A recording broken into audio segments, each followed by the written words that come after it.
ఓం నమో వెంకటేశాయ. Media మిత్రులందరికీ కూడా ధన్యవాదాలు. ముఖ్యంగా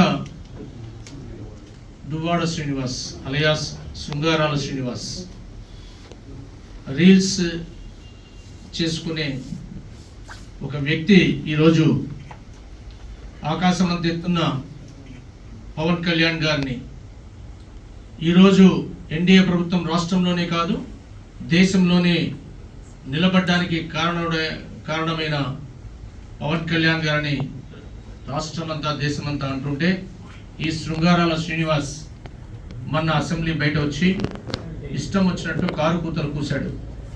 వాటికి సరైన జవాబులు ఇవ్వాలని తిరుపతి నుంచి మా జనసేన నాయకులందరూ కూడా నిర్ణయించారు. ముఖ్యంగా నువ్వు అన్నమాట ప్రతిపక్ష హోదా. దయచేసి శ్రీనివాస్, నీకు ప్రతిపక్ష హోదా అంటే ఏమో తెలుసో తెలీదో నాకు తెలియదు. 18 సీట్లు ఉంటే కానీ యాజ్ పర్ ద రూల్ ప్రతిపక్ష హోదా రాదు.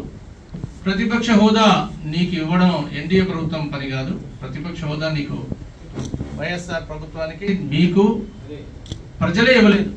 ప్రతిపక్ష హోదా 151 సీట్లు గెలిచి 151 సీట్లు గెలిచి 30 సంవత్సరాలు ఏకఛత్రాధిపత్యం మాదే ఉంటుందన్న జగన్మోహన్ రెడ్డి గారికి మీ వైఎస్ఆర్ ఎమ్మెల్యేలకు ప్రజలే తీర్పునిచ్చారు. ప్రతిపక్ష హోదా ఇవ్వడం మా చేతుల్లో లేదు, ప్రజలు నిర్ణయించారు మీకు ప్రతిపక్ష హోదా రాదు. 5'2" హైట్ ఉన్న ముఖ్యమంత్రి తమ్ముడైనా కొడుకైనా ఎస్ఐ సెలక్షన్ లో సెలెక్ట్ కాదు. There is a rule. ఆ రూల్ ప్రకారం మీకు ఒక రూల్ ఉంది. అక్కడ 18 సీట్లు లేని మీకు ప్రతిపక్ష హోదా రాదు. అది తెలియకుండా నువ్వు బయటకు వచ్చి మీడియా ముందు కారు కూతలు కూస్తున్నావు, జాగ్రత్త. నెంబర్ 1. నెంబర్ 2, పవన్ కళ్యాణ్ గారు నెలకు 50 కోట్లు తీసుకున్నావు. నీకు కూడా బుద్ధుందా, నీకు లేదా? ఆయన ఒక రోజు నటిస్తేనే 2 కోట్ల రూపాయలు. 10 సంవత్సరాలు ఆయన తన ఉజ్వల భవిష్యత్తు, బంగారు భవిష్యత్తు అంటే అత్యంత విలాసవంతమైన సినిమా రంగాన్ని వదిలి పార్టీ తనొక్కడే పెట్టి 2014లో ప్రయాణం చేసి ఈరోజు మామూలుగా మీ యొక్క ప్రభుత్వంలో 5 మంది ఉన్నారు ఉప ముఖ్యమంత్రులు.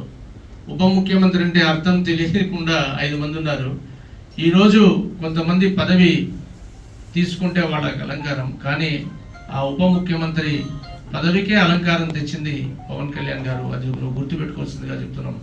శ్రీనివాస్, శృంగార శ్రీనివాస్, ఆయన డబ్బే సంపాదించాలనుకుంటే ఆయన సినిమా రంగమే ఆయనకి, కానీ తనకు ప్రజలకు సేవ చేయడమే లక్ష్యంగా ముందుకొచ్చాడు. మళ్ళా ఇంకొక మాట చెప్పావు, మా జగనన్న సభలకు తోలితే వచ్చే జనాలు కాదు, అందరికీ తెలుసు జగనన్న సభలు ఎలా పెట్టారు, ఏంటి, జనాలు ఎలా వచ్చారని. పవన్ కళ్యాణ్ గారు వస్తే సముద్రం ఈనిందా, చీమల పుట్ట పగిలిందా అన్నట్టు 10 సంవత్సరాల నుంచి ప్రతిపక్షంలో ఉన్న ఆయన వెంట ప్రజలు ఎలా వచ్చారో ప్రజలకు మనం చెప్పాల్సిన అవసరం, నువ్వు చెప్పాల్సిన అవసరం లేదు.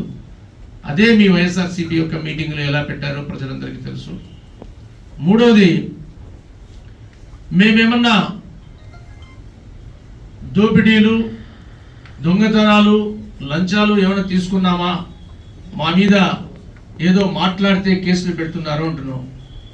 మీరు ఏ దోపిడీ చేశారో ప్రజలందరూ కళ్ళారా చూశారు కాబట్టి రోడ్డు పక్కన ఆ రోజు ఇసుక మేటలు వేసి దోపిడీ చేశారు, ఎర్రచందనం స్మగ్లింగ్ చేసి దోపిడీ చేశారు, ఫారెస్టులను ఆక్రమించుకున్నారు. లిక్కర్ వ్యాపారంలో టెంకాయకున్న వంకాయకున్న పేటీఎం ఉండేది, లిక్కర్లో క్యాష్ డీలింగ్ పెట్టి ఎలా సంపాదించారు, ఇవన్నీ లెక్కలు మా పవన్ కళ్యాణ్ గారు ఎప్పుడు చెప్తుంటారు. నాకు తెక్కుంది, దానికి ఒక లెక్క ఉంది.